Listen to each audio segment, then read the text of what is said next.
जब भी टैक्स वसूली की बात आती है, लोग एक मिसाल देने लगते हैं।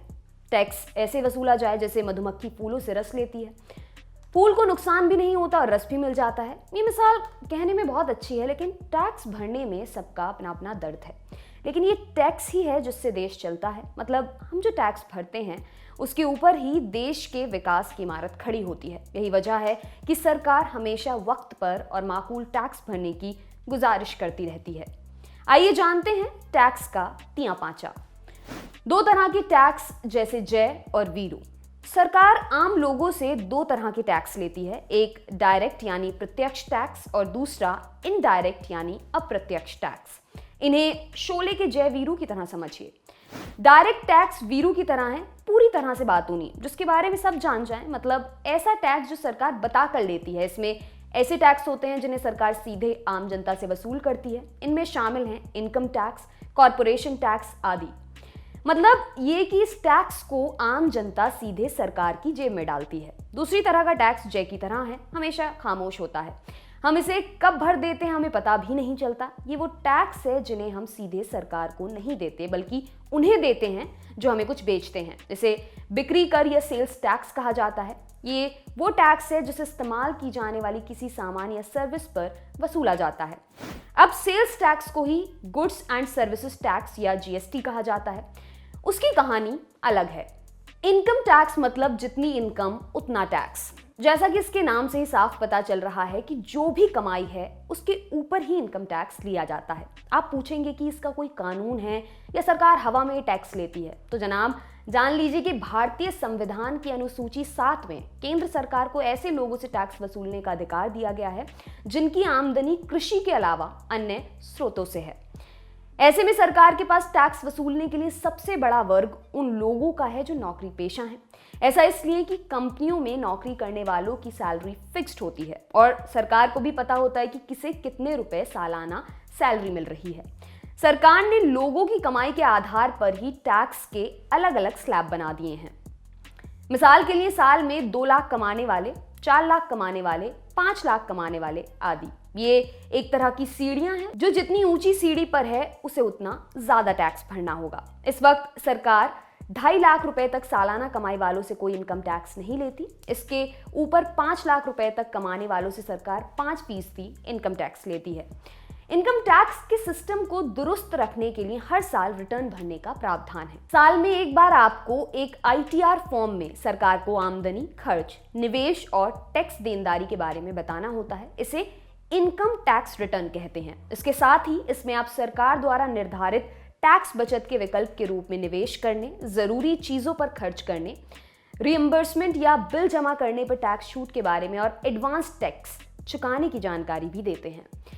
देश के कानून के हिसाब से इनकम टैक्स रिटर्न हर बिजनेसमैन या नौकरी पेशा व्यक्ति को भरना चाहिए, भले ही वे टैक्स स्लैब में आए या ना आए। इनकम टैक्स रिटर्न भरने का मतलब सरकार को टैक्स चुकाना नहीं है। इनकम टैक्स रिटर्न फाइल करके आप सरकार या इनकम टैक्स विभाग को ये बताते हैं कि आप इनकम टैक्स देनदारी के दायरे में आते हैं या नहीं। ज्यादा से ज्यादा लोगों के रिटर्न भरने का एक फायदा ये भी है कि सरकार को अंदाजा रहता है कि किस आय वर्ग में कितने लोग आते हैं। इससे सरकार को लोगों के खर्च, इन्वेस्टमेंट और सेविंग के पैटर्न का पता चलता है। इनके आधार पर सरकार अपनी योजनाएं बना सकती है। हर सामान और सर्विस पर टैक्स मतलब जीएसटी।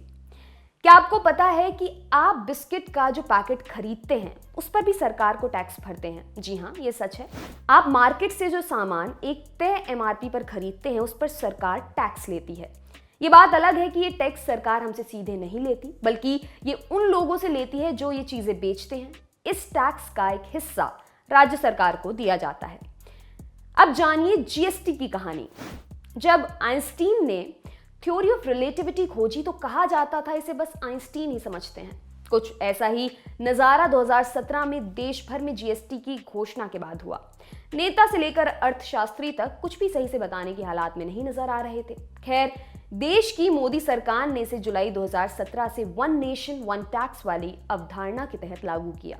इसका पूरा नाम goods and service tax, Hindi में कहते हैं वस्तु और सेवा कर। पहले एक्साइज ड्यूटी, वैट जैसे 17 अलग अलग टैक्स राज्य और केंद्र सरकार लगाती थी, तो उनकी जगह सिर्फ एक जीएसटी कर दिया गया। मोदी सरकार ने इसके बाद खुद की खूब पीठ थपथपाई। तो इस जीएसटी में राज्यों के लिए क्या है जो पहले अपने टैक्स से कमाई करते थे। इसके लिए जीएसटी को 3 तरह से बांटा गया: आईजीएसटी, एसजीएसटी और सीजीएसटी। इसको लेकर बहुत से लोग खुश नजर आए कि चलो 17 टैक्सों से मुक्ति मिली, लेकिन जीएसटी में बनाए गए कई स्लैब्स अब भी लोगों को कंफ्यूज करते हैं। सरकार ने अलग अलग प्रोडक्ट और सर्विस पर अलग अलग स्लैब में जीएसटी लगाया है। अब एक्सपर्ट्स कहते हैं कि जब इतने स्लैब ही बनाने थे तो जीएसटी बनाया ही क्यों। खैर, जैसे पहले वाला सिस्टम परफेक्ट नहीं था, ये भी नहीं है। सिस्टम को लागू करने के बाद सरकार को कई झटके लगे, लेकिन धीरे धीरे गाड़ी पटरी पर आई। हालांकि सिस्टम के बहुत ज्यादा केंद्रीकृत होने पर एक्सपर्ट्स अब भी सवाल उठा रहे हैं। होता यह था कि पहले अलग अलग इनडायरेक्ट टैक्स राज्य सरकारें और केंद्र सरकार वसूलती थी और अपने हिसाब से उन्हें मैनेज करती थी। अब वसूली की व्यवस्था पूरी तरह से केंद्रीकृत हो गई है। सारा पैसा एक तरह से केंद्र सरकार के पास जमा होता है। एक बड़े भाई की तरह केंद्र सरकार हर राज्य को जीएसटी में उसके हिस्से का शेयर देती है। आइए जानते हैं कि कितनी तरह के जीएसटी हैं।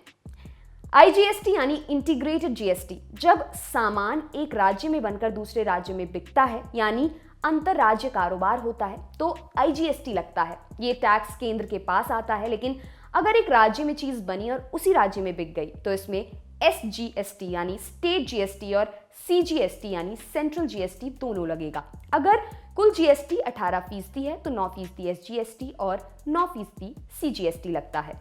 एसजीएसटी राज्यों के पास जाता है और सीजीएसटी केंद्र के पास आता है। जीएसटी के सामने सबसे बड़ी चुनौती कोरोना काल में पेश आई। देश भर में लॉकडाउन था और जीएसटी का कलेक्शन भी तेजी से गिरा। इस सबके बावजूद राज्यों ने अपने हिस्से की रकम मांगना शुरू किया। केंद्र सरकार और राज्य सरकारों के बीच काफी खींचतान देखी गई। आपके लिए खबर लिखी है हमारे साथी अमित ने। मेरा नाम है दिव्यांशी। देखते रहिए दी लल्लन टॉप। शुक्रिया। दी लल्लन टॉप मतलब आपकी खबरें पढ़ने का एक्सपीरियंस बदलने वाली वेबसाइट। यूट्यूब और फेसबुक पर भौकाल काटने के बाद अब बारी है ऐप की। लल्लन टॉप ऐप जो लॉन्च होते ही कुछ ही घंटों में बन गया था नंबर 1। प्ले स्टोर से एंड्रॉयड ऐप इंस्टॉल कीजिए और जुड़े रहिए लल्लन टॉप खबरों से। अब एक ही जगह पर मिलेंगे पॉलिटिकल किस्से, लल्लन टॉप शो, चुनावी कवरेज, पड़ताल और आसान भाषा में। पाइए लल्लन टॉप की वीडियो सबसे पहले, फेसबुक और यूट्यूब से भी पहले। खबरें और वीडियो का आपको मिलेगा नोटिफिकेशन। बड़ी खबर हो या फिर हो किससे, सब आपके फेवरेट सेक्शन आपको हैं बताने। इतना ही नहीं, क्रिकेट मैच का स्कोर और इलाके में मौसम का जोर भी जानिए। आज ही गूगल प्ले स्टोर पर जाइए और दी लल्लन टॉप ऐप इंस्टॉल कीजिए।